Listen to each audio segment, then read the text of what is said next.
Varikani ndokugamuchirai pano papodcast yedu yeHope Cafe. I hope muri kuitirwa zvakanaka kwese kwamungange muri kumativi mana enyika. Saka ino ipodcast zvamunoziva tinodiscasa Shona Bible, So nhasi da kutanga ndanamata zvishoma. Baba, ndinokutendai nenguva ino yamanditendera papodcast pano kusheya shoko renyu. Ndinonyengeterera kuti wese achanzwa shoko iri achaitirwa zvakanaka, achaencouragwa, achasimudzirwa, vanorapwa vachirapwa baba, nekuti shoko renyu rinorapa. Mazviita ine kunditendera nguva ino.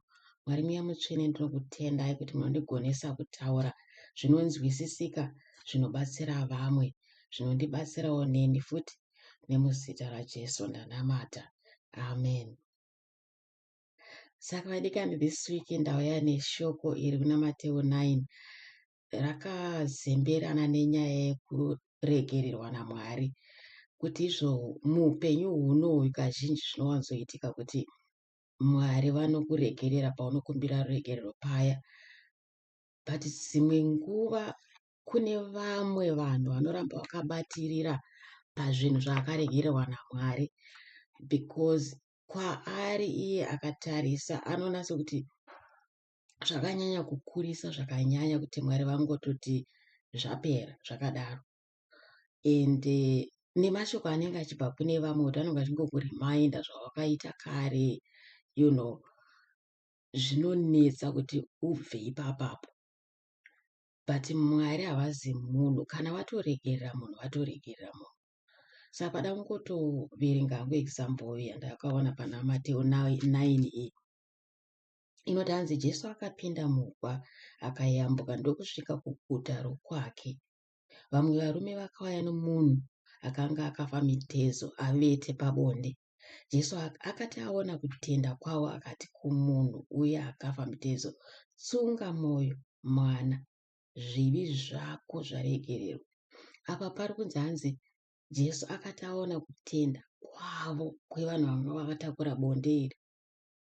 Ipapo pada kutombopaka ipapa kuti sometimes futi zvinoitika ndezvekuti tinoshaya kutenda pamusoro pekunamatira hama dzedu. Pamunogona kunge uchinamatira murume wako kana hanzvadzi yako kana hama dzako chaidzo, your whole family, but poshaya kutenda kuya kuti munamato wangu unganzwikwe here, dai variyo vazvinamatira vega. Pamwe kuti unamatira munhu anorwara asingatende, but Mwari vanonzwa munamato wako iwewe wacho uri kutenda, asi uchinamatira munhu. Zvavakaita kuti hanzi vakaona kutenda kwavo Jesu, ndobva vamuti zvivi zvako zvaregererwa. Kuti kutenda kwavo kwakaflowa from them, ukanoregerera zvivi zviri munhu akanga akafa mitezo. Saka no matter what situation, my friends, we are able to pray for ani anorwara, kana kunamatira kutendoka kwevamwe, kana kunamatira any situation for anybody. Mwari vanoona kutenda kwedu. The only element inodiwa pakutenda, kuti kana uchinamata nekutenda uchibelieve, Mwari vanozvinzwa, woita zvacho zvauri kukumbira. Chinoshanda kutenda kwako kuti Mwari vandinzwa, Mwari vanoita according to his word, ravakati pakati. Saka ndichienderera mberi nenyaya yekuti izvoni sometimes muupenyu. I once experienced it, maybe 4 years, 5 years chaizo. I just couldn't grasp perfectly ngoti Mwari vandiregerera. Like I condemned myself for years. And zvine chekuita nevabereki vangu, ameno zvazvinongoita kuti like munhu akafa zvezve unongofila guilty kuti maybe I should have done better or I've never done enough. Saka ndo condemnation yandai ndinayo for many years, maybe 4 zinotori shoma. But ndakazorealize kuti ndiri kutadzira Mwari pane pavakatozvivheneka mwoyo mangu kuti saka ndiri kuona sekuti ivo shoko ravo rinonyepa here, zvavakati vakaregera zvivi zvangu zvese vakandirapa zvakati. time yacho mwari pawakandionesa this other vhesi rine chekuita nekuregerera kwacho, kuti zvakajeka kwandiri kuti mwari vakandiregerera zvese zvandinofunga zvandingazvikondeme. Mwari havandikondeme as long as ndaenda pamberi pamwari ndichirevesa. Mwari vanonzwa, mwari vanopindura, mwari vanoita action. Mwari vanotarisa kutenda kwedu vadikani. Pane saying inoti hanzi mwari vanoyera mwoyo. It's actually in the Bible. I remember when I was young, ndairivhiringidza nekuyera kwemutupo kuya kuti mwari vanoyera mwoyo, like it didn't make sense, but then it became clear kuti mwari vanomeasure, like towanisa pachikero kuti mwoyo wako zvauri kutaura uri kurevesa here. And ndifunga kuti God knows us so deeply. Ukatarisa kuna Psalms 139 paya I think pavhesi 1 or 2 panoti hanzi shoko risati rabuda mukanwa mangu matoriziva. That's so deep. And zvinotyisa kuti vari kutoziva munamato wandichanamata. Even zvandiri kutaura izvi vakatozviona, vakatozviziva. Even iwe uchazvinzwa, uchateerera, vanotoziva mazita evanhu vachateerera to this podcast, nemanidzi aunenge unawo, nepurpose iri mushoko racho, zvavada kuti uite iwewe, zvavada kuti ubatsirikane nazvo, zvavada kuti usevhwe nazvo. But I just feel in my spirit kuti nhasi mwari vanda kuti kana wakazvisungirira pa any kind of sin vadikani, ukakumbira mwari nemwoyo wako, vanoregerera, vanozvinzwa. Mwari havazi munhu anonyora mumwoyo for 10 years, for the whole life, ozotaura vamwe vanoda kufa kuti nhinga akandiitira zvakati ndichine 5 years, ndichine 10 years, pamunhu atoone 70 8 years ainge angozvisungirira. Mwari havana kudaro. Vakataura mushoko ravo kuti vanoregerera. Pane vhesi yandangotaura hangu iri kuna Psalms 103 ndichaiverenga nechirungu. Inoti pavhesi 9 pacho pakati, he will not always accuse, nor will he harbor his anger forever. Haachengetedze zvivi, panga zvinoita vanhu zviya. He does not treat us as our sins deserve, or repay us according to our iniquities.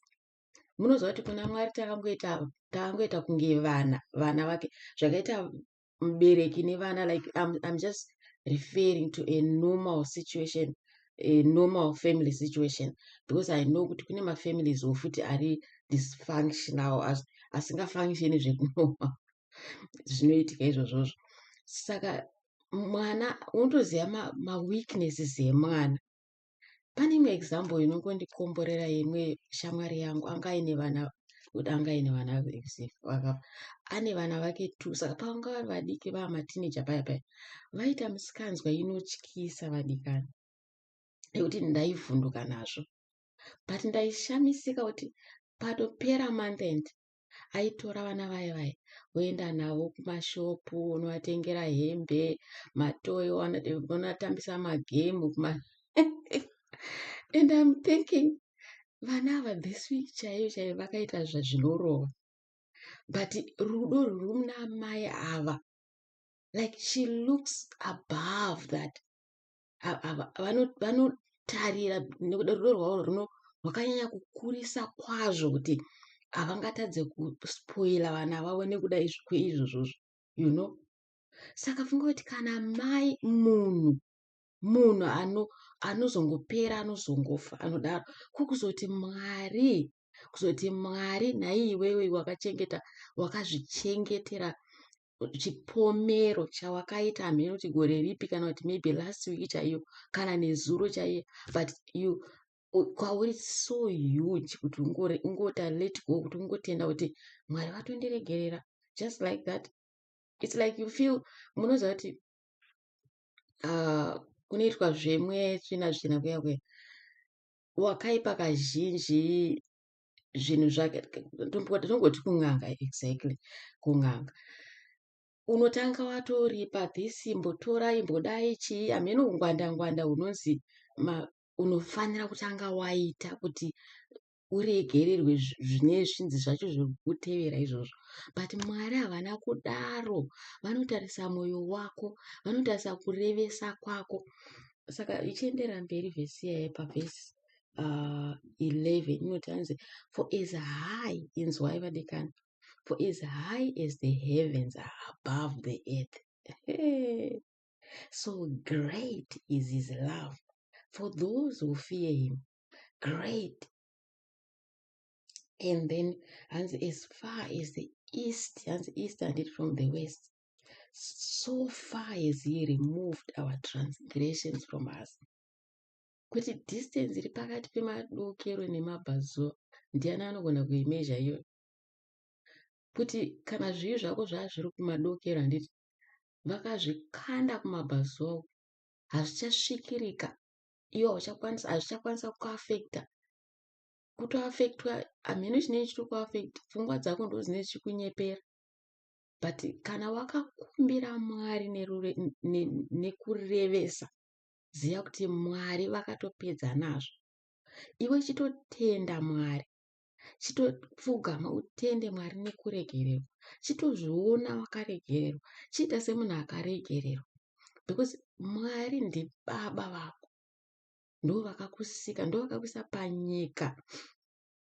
Dai pasina Mwari tese tisiri pano panyika, ndo vakatotisa panyika panapa. Vanoziva kuti tiri vanhu tinokanganisa. Kuna Romans, Apostle Paul anotaura kuti hanzi, kana paine ari pakati penyu anoti ina handina zvivi, anenge achireva nhema. Saka mudikani, kana uripo iwewe wakasungirira chigumbu chako, wakazvisungirira, ndiwe wakasungirira mweya wako, which means mweya wako wakatosungirirwa. And futi you know the bad part of it, kuti kuzvisungira kwaunoita kuyaka unenge uchitosungira nezvimwe zvinhu dai kuti zvinobloka maropafadzo Mwari vanenge vada kukupa, because mweya kaiwoyo. Saka tanga kutenda Mwari uye uvakumbire ruregero, kuti ndokumbira ruregero, kuti ndakaramba ndakabatirira zvakati. Just be honest with God, because he knows everything. Hapana chavasingazivi, hapana chavasingazivi nezvako. Saka kana pane chawanga wakasungirira mwoyo mako mudikani, kana even kana munhu wanga wakasungira mwoyo mako, uchifunga kuti ndingamuregere zvakadaro. Ende kune vanhu vanofunga izvozvozvo, vatendi chaivo chaivo, anofunga kuti ndikamuregera anozojairira. But funga kuti zvingani zvawakatadzira Mwari nezuro chaiye pamwe, even kuseni kuno pawatomuka. Saka ngatipractice kuregerera, kusasungirira vanhu. Ende futi ndogara ndichitaura zvinokumbirwa Mwari izvi, kuti Mwari ndinostrugula panyaya yekuregerera, ndibatsireiwo, ndipewo mwoyo wakasununguka. Usagare nevanhu mwoyo mako, usaite bhageji yevanhu, mune masitsi evanhu vakazara vanhu mwoyo makagara kuti kunge mubhazi, kuti amai John, ambuya nhingi vakazondidai, nhingi wangu, hanzvadzi yangu, gore riya. Uri kuremedza mweya wako. Regedza zvese iwewe, zvisunungure iwewe, sunungura vanhu futi. You know, it's so important for the progress of your spiritual growth. Haukure kana wakazvisungirira vadikani, haukure. Zvavangofanana nechibage kana whatever plant, handiti pamwe yatsobuda zvakanaka iri green, but yobva yasangana nezimuti reminzwa rokuti haikwanisi kuenderera mberi, inototanga kutofonyoka, ende kuti mashizha acho anenge akubayiwa nemunzwa uya, wotoona kuti in the end chotongofa. Saka unozviuraya mweya wako nezvinhu zviri zvisina basa. Regedza, usazvisungirire. Mwari vakatokuregerera kare. Dzidza kuzvisunungura, dzidza kusunungura vanhu vari muupenyu hwako, kana maneighbors, kana ani. Gara uchikumbira Mwari kuti mwoyo wako ngaugare usina vanhu. You know what I mean? Rather allow the Holy Spirit kuti ndiye ngaupe mwoyo wako, handiti? That's the only way you can grow. Ende shoko futi, verenga shoko. Kana uchitambura nekuregerera, Google mavhesisi ese ane chekuita nekuregera and hear what the Lord says. Okay, so I hope this blesses someone. Father, I just want to thank you nekunditendera nguva ineyi. Ndoda kunyengeterera munhu wese, anyone ari kustruggle nenyaya yekuregera, kuzviregera chaiko chaiko. Ndonyengetera kuti mubatsire. Mwari muya mutsvene, sunungurai mwoyo wake, muzarurei meso wake. Give them enlightenment. Vape even shungu yekuverenga shoko renyu. Vakurisei pamweya. Vasimudzei Mwari panzvimbo imwe chete. Vaenderere mberi neupenyu. Mazviita Baba vedu nemuzita raJesu. Vadikandokuonai zvakare svondo rinouya. Tinokutendai kuramba muchitikuta panapa papodcast yedu.